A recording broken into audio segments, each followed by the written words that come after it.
Welcome to a Healthy Living video blog at workoutmaster.com. This is Ruben. And this is Aram. Today we're going to talk about sensitivity to food. Specifically, we're going to talk about people that are sensitive to food. Not sensitivity to food, the people that are sensitive to food.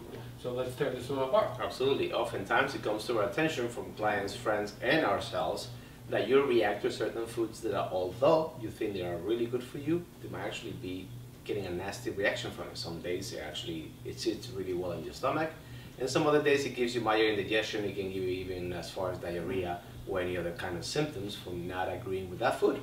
Yeah, the thing is, when we deal with the food, we do have to understand that everybody starts at a different point. You have the body. Body is in different shape depending on the person.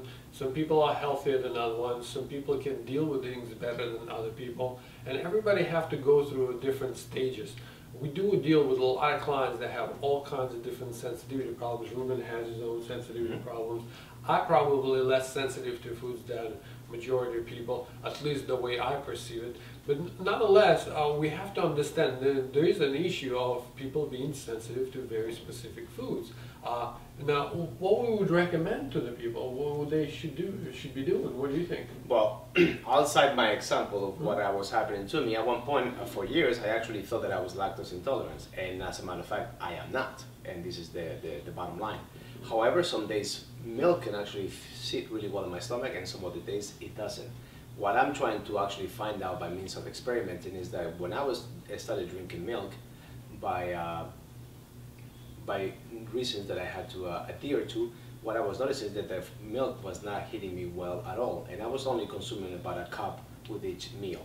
So it turned out that actually 1 cup was too much for the body to actually make anything of it and try to have a good reaction. So what I had to do is actually start with a minimal amount of milk, which was basically about 1 ounce with each meal, so it will not create too much of a reaction. What happened, that as I was told, because it might take anywhere from a week to 2 weeks for your body to develop the ability to digest and to assimilate this product. And what I found out, within a matter of 4 days, I could go back to drinking about 1 cup with each meal, and it would not affect me. As a matter of fact, I literally drink about half a gallon a day now, and it does not create any kind of adverse reactions, when before half a cup will actually send me running to the bathroom.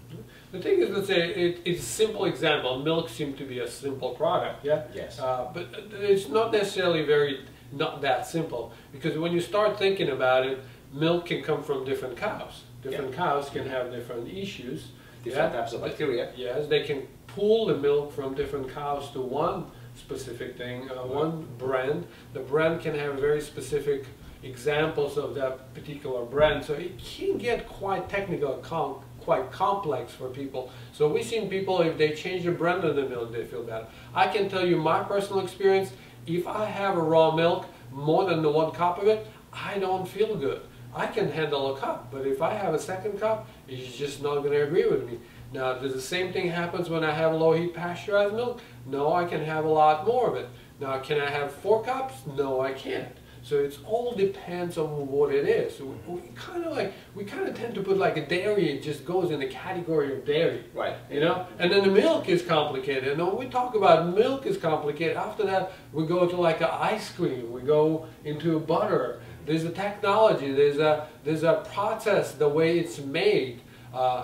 Within the cheese, they use certain cultures, enzymes, butters, God knows what people add to this thing. I mean, the things can get quite complex. Yes. And with the sensitive people that are so sensitive, their digestive tract is not used to this, they can react to almost small detail. So what do you think we can suggest our readers? What can they do? I think the most important thing is to stick to foods in the most natural and processed way possible. So they have a basis that is actually not too many variables added into the mix, and do that first before you start actually mixing a lot of things together. Because you can say, I had an omelette in such and such place, and basically all it was eggs. And they happen to eat that egg, and they don't react well to it. Because it might not have been the egg good, it might have been the oil that they cook it with, or that they put a lot of salt, that it was actually your body reacted to it. Or it could have been the pan. Or it could have been a bunch of things, yeah. So the least, what we're trying to tell you is that the least variables you put into the mix, the more likely it is that you can zero in whatever is actually hurting you. And if it's hurting you, my idea per se, well, if something bothers you, avoid it. But yet at the same time, if it's something that you, well, why would I react to eggs or milk, etc.? What about if I consume it in a much more amount of a smaller quantity, and I introduce it into the system periodically, but in minute dosages as opposed to just, I react to cheese. So I'm a retard and I'm going to eat half a pound of cheese. Well, if you get a stomach ache, it's because you asked for it, as opposed to just having a small piece of it and combine it with one or two other things and see what the body wants to do. Same thing with fruit. When you have fruit juice and if it comes from a packaged source, I mean, the variables are humongous. The temperature, the way they pasteurize it, how long is it being on the bottle, how long, what temperature did you drink it, what kind of state of being where you're in, because if you were really, really stressed out, pretty much you can react negatively to anything because your body's not going to digest anything. So all of a sudden, you ate and you feel sick to your stomach, and it could have been that everything that you ate was fine, is that you were pretty much swimming in cortisol, and your body says, no, I cannot digest now. I have to just be I need to kill. So the goal is to simplify. It's very important to write down so you can actually go and find out what it was. And the one thing that you don't want to forget, let's say you have two things. Let's say you ate let's say you made an orange juice and you put some protein powder in it. OJ is one thing, protein powder is another thing. When you mix together, it's a third thing. So there's a lot, it adds complexity, that's what I'm trying to say. Right. So the more complex that you have, the more sensitive that you are, and then, guys, you know if you're sensitive or not. Like, it's not even up to me to tell you you're sensitive. If you know that you're sensitive, this is unfortunately something that you will have to deal probably your entire life with. That's right. I do. As a matter of fact, I can be perfectly fine and do a course of foods for a week, and then on day 8, the same food that I was eating on day 1, it doesn't work. It doesn't work. It does not make me feel good like it did on day 1. Because what happened? Obviously, the food is being the same. All things being the same, I don't feel the same way.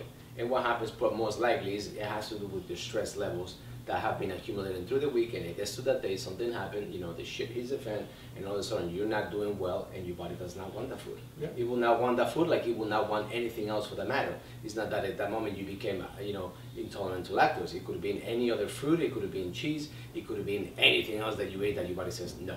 Absolutely.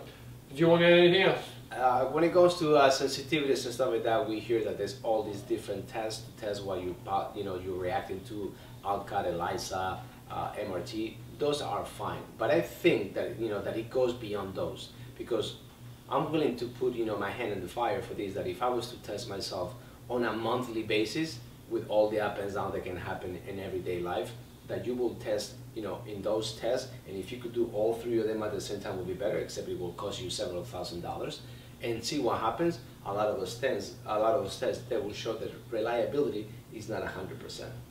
And I have nothing against it. It's a tool. However, that tool sometimes can be misused. Like any tool. Absolutely. So anyway, thank you very much for watching, guys. Remember, your future looks better already. Would love to hear what you guys think about it. So please share with us. Don't be shy. We'd like to hear any kind of comments. Until next time.